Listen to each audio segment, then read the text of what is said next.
Hi, back again with the second entry in my year-long attempt at documenting my 52 years of existence with an album a week from every year of my life. I'll playlist these videos at some point, but for now, subscribing and turning on all the relevant notifications is probably the easiest way to know when these videos are dropping. But the aim is roughly midweek, roughly 5 minutes each, so let's get on with it. 1973, only a year old at this point, so still very much retrospective choices and discoveries for the next month or so. But for this year, as the late Jim Bowen, longtime host of the popular darts-themed quiz show Bullseye would say, let's have a look at what you could have won. Yeah, a handful of near misses this time around. The Stooges proto-punk barn burner, Raw Power.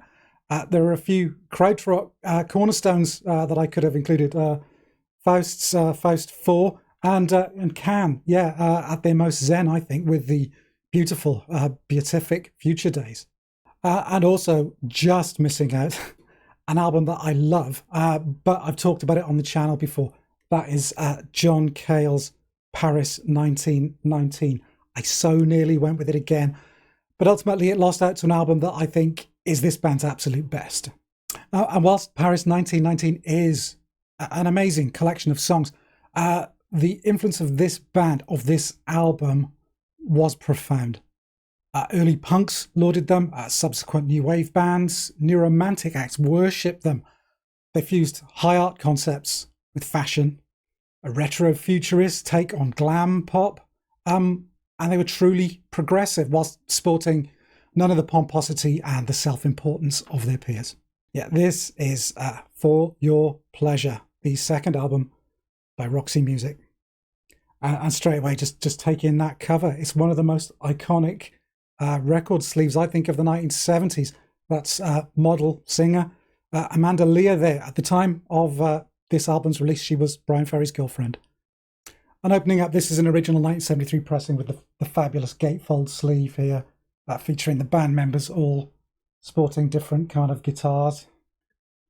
Some people prefer the previous year's self-titled debut. I get that. It has Virginia Plain on it for starters.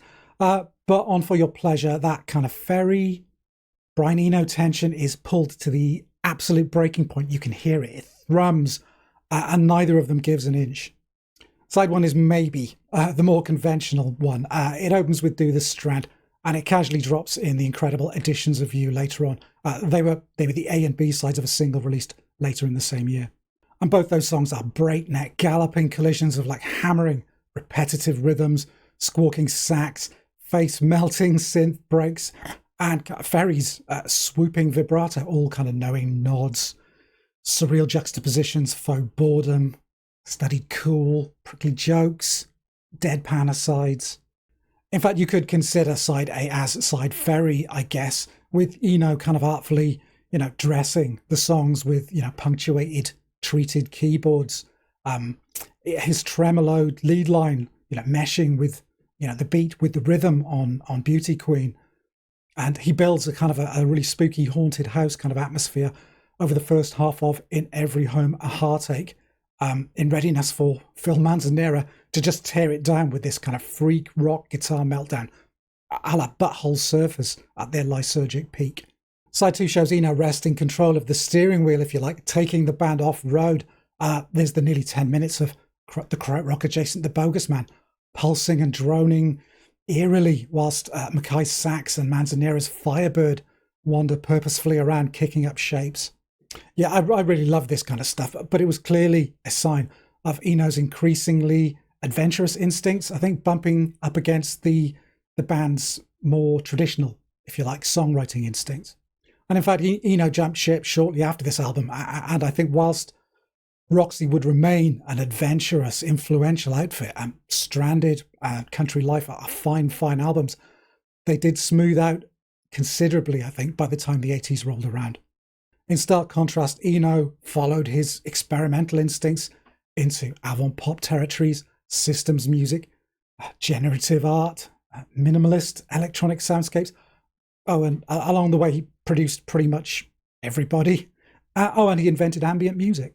But that is by the by. At this point, 1973, For Your Pleasure, Roxy were fusing art and glam like no one else. there's a whole strand of music I'd end up listening to in the 80s. Some names, I guess Duran Duran, Simple Minds, The Smiths, that probably wouldn't have existed without them. And there you go, that's 1973. If you were to pick an album, what would you pick? Please feel free to comment below. We can have a discussion down there. Yeah, but in the meantime, thanks very much for watching. Check in on these again, and I will see you soon. Take care. Bye for now.